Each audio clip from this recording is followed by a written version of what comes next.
He's also the managing editor for the Minute newspaper. Ebenso, welcome to the program.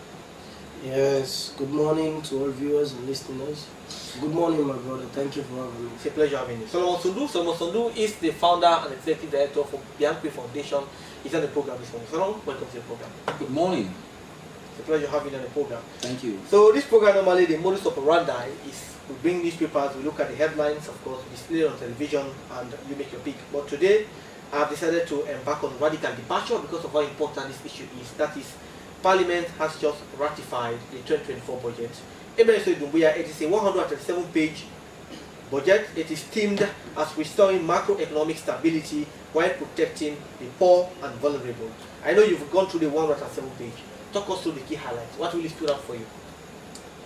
Well, thankfully, I would say the budget speech as of policies and letters are very good, and I can see it's based on economic resilience, and I see the budget speech that it can enhance youth empowerment and what we call development decentralization also being captured in the speech. And also what is being captured in the speech is what we called inflation stability. That's of course because it's key, and that is actually affecting us now when it comes to the inflationary attitude of economic policies.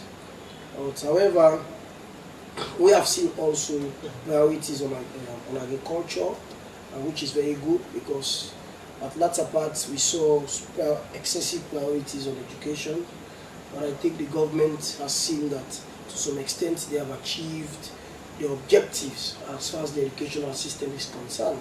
So this time they are shifting on agriculture, youth empowerment, economic resilience, development decentralization, and all of these. These are key things, and to how to stabilize the inflation. So to us, we just want to see what we called the implementation attitude, how those things are going to be implemented, even though they have been captured in policies and they have been put in a black and white. But however, we have seen the economic situation in Sierra Leone. So agriculture is a key factor that can actually help to stabilize any country's economy. And agriculture is major when it comes to development and when it comes to even employment, because it's a very big sector.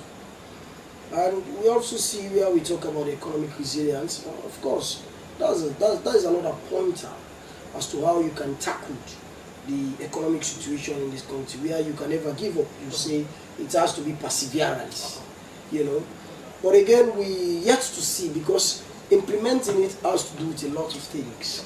Looking at the wage bills, how you are actually going to cushion the effect of the wage bills, how you actually going to look at institutional approaches as to how you can cascade salary, as to time, as to how you can see entitlement of workers are being met. All of these things are put together. You see that the implementation is going to be very tough. It's going to be very tough because considering what we have now and considering, institutional capacities, looking at now we have more appointments, we have new offices being created, so you look at that the budget is being stretched. One would say negatively, one would say positively. So how will you describe President Bio's record on expenditure control and management? Well, to me, I would describe it's very poor since he took over, because we've seen let's look at the travel expenses that this government has incurred. We are talking about 180 billion as to the 2023.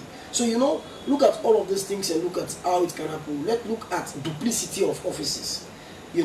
Where let's look at what we called parallel implementations of currencies, where we still have the old loans and the new loans, where we at the time were advised that it was not timely to bring new approach for currency redenomination. So if you take all of these, you know that actually his financial management and fiscal policies have not been executed positively.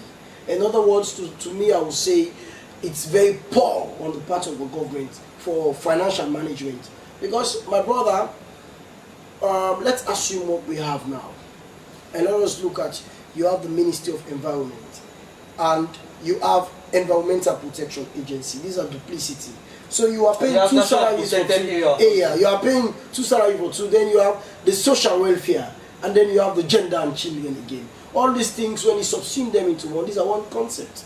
Even at the time when they divided when they separated the Ministry of Education, we say no, education is one concept. Why can't you allow it to happen in that way? Maybe they are hoping to achieve more efficiency. No, but no, the efficiency can be achieved with one concept. We are not talking about when you have different concepts. That is maybe they don't want to overbody the leadership. That's why they want to fragment. No, that is why you have directorates. That is why you have directorates. When you have a line ministry, you need to lay more emphasis on the directorate. I can look at my brother Sulu. I will say, okay, now since we have Ministry of Education, we are going to have a directorate of the tertiary, and we are going to have a directorate of the basic. Okay, but it's one ministry. That helps to see how best you can manage the budget. Remember, Sierra Leone said, "Do not live in country." We are not economically independent. So you are emphasizing prudent economic intervention. Yes, of course. All these are things that we are asking for, and probably, I don't know, for this budget. Let's see. Since this is the first budget in the second term, so let's see how it's going to happen. Maybe the implementation. So we'll come back to you and we'll talk about the very, very important aspect that has really sparked controversy. But let me just let Solomon